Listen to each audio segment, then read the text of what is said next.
يشكر وأشهد أن لا إله إلا الله وحده لا شريك له خلق فقدر وشرع فيسر وأشهد أن سيدنا ونبينا وحبيبنا وشفيعنا وقدوتنا محمدًا عبده ورسوله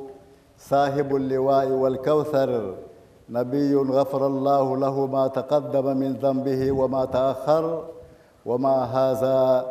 قام على قدميه الشريفتين حتى تفضل وجاهد في سبيل الله حق جهاده فما توانى وما تأخر صلوات الله وسلامه عليه وعلى آله وأصحابه أجمعين وسلم تسليما كثيرا إلى يوم الدين أما بعد. Chers frères, chères sœurs,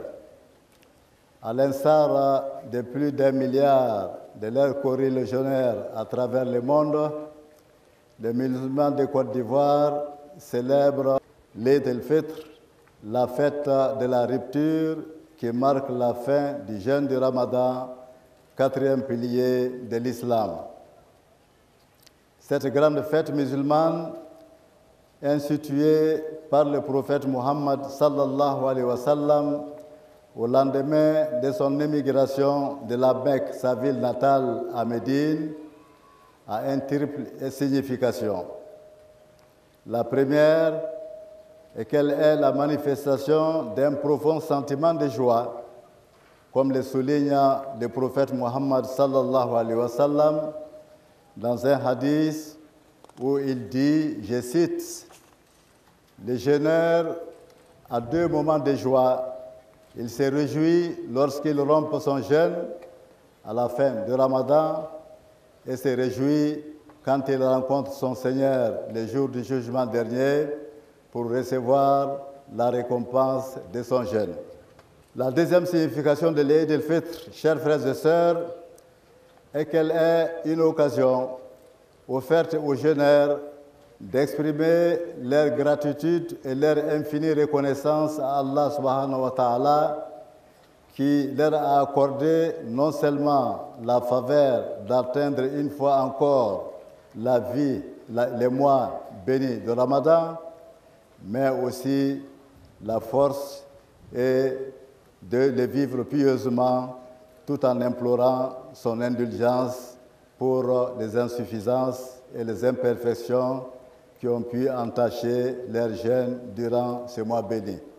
La troisième signification de l'Eid el-Fitr, chers frères et sœurs, est qu'elle est aussi l'occasion de consolidation des liens sociaux, non seulement entre musulmans,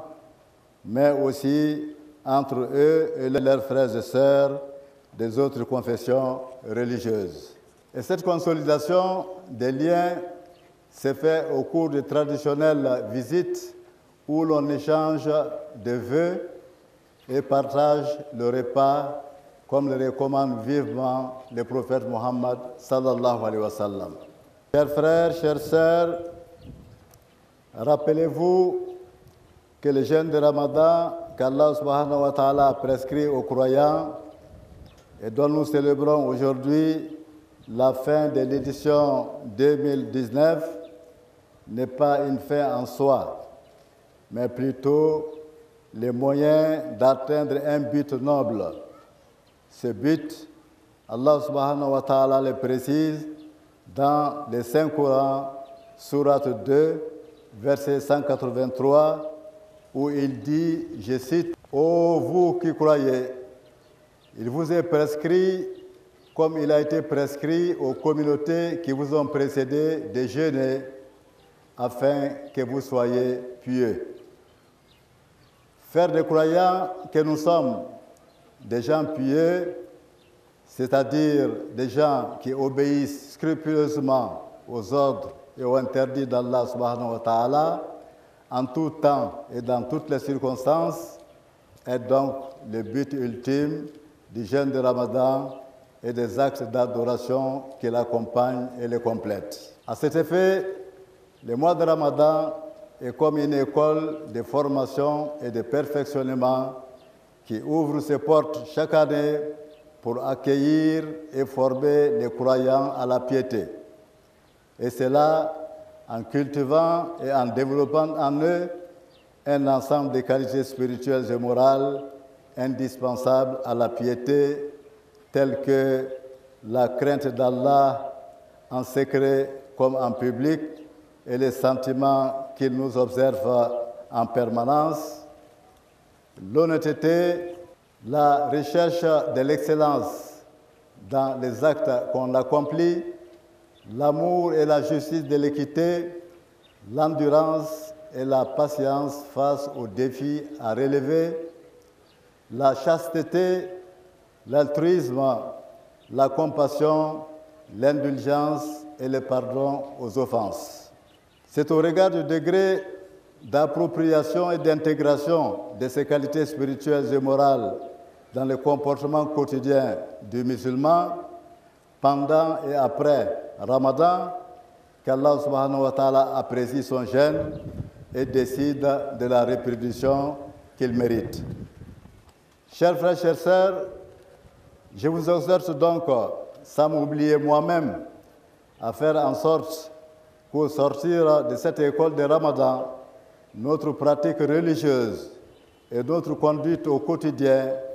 soit la fidèle traduction de l'éducation spirituelle et morale reçue durant ces mois bénis. Qu'Allah subhanahu wa ta'ala nous aide en cela,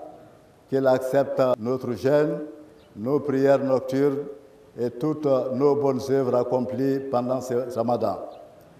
Qu'il nous soit indulgent pour nos insuffisances, qu'il nous donne à revivre plusieurs Ramadans à venir dans la paix, la santé, la solidarité et la prospérité, que le salut et la miséricorde d'Allah subhanahu wa ta'ala soient sur vous tous.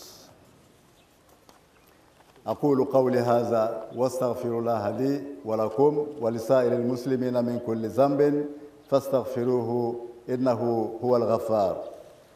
Chers frères, chères sœurs, nous sommes à un peu plus d'un an de la prochaine élection présidentielle dans notre pays, mais la bataille pour l'emporter a déjà commencé. Bien que cela soit légitime au vu de la démocratie et de nombreuses ambitions de permettre à la Côte d'Ivoire, notre pays, et à son peuple d'aspirer en continu au mieux-être, nous notons avec amertume le retour de certains comportements et pratiques qui, s'ils ne sont pas circonscrits ou même définitivement bannis, pourraient à nouveau gravement nous nuire. En effet, il nous a donné de constater ces derniers temps la tenue de propos et de discours enflammés, injurieux et haineux, ainsi que des comportements tribaux et xénophobes. Ces agissements ont fortement contribué par le passé à la survenue et à l'entretien de la sanglante et meurtrière crise post-électorale 2010-2011, dont notre pays, après 8 années passées, souffre encore de séquelles. Nous devons tirer les leçons du passé. Nous devons tirer les leçons du passé pour mieux appréhender et construire le présent et le futur. J'interpelle donc tous les acteurs politiques et les exhorte de façon solennelle, avec insistance, à privilégier l'intérêt supérieur de la nation et à bénir par conséquent de leurs propos et de leurs actes tout ce qui incite à la haine, à la violence et à la division. Chers frères, chères sœurs, qu'Allah subhanahu wa ta'ala bénisse la Côte d'Ivoire et son vaillant peuple et qu'il assiste ses autorités avec à leur tête son Excellence Alassane Ouattara, président de la République, dans leurs efforts en vue de réconcilier et d'unir les Ivoiriens et de leur faire profiter des fruits de la croissance économique que connaît la Côte d'Ivoire en continu depuis 8 ans. Chers fidèles musulmans, chers frères, chères sœurs de la confession sœur, venus ici nous témoigner de leur amitié et nous soutenir dans cette grande prière, bonne et heureuse fête d'Eid el-Fitr à toutes et à tous.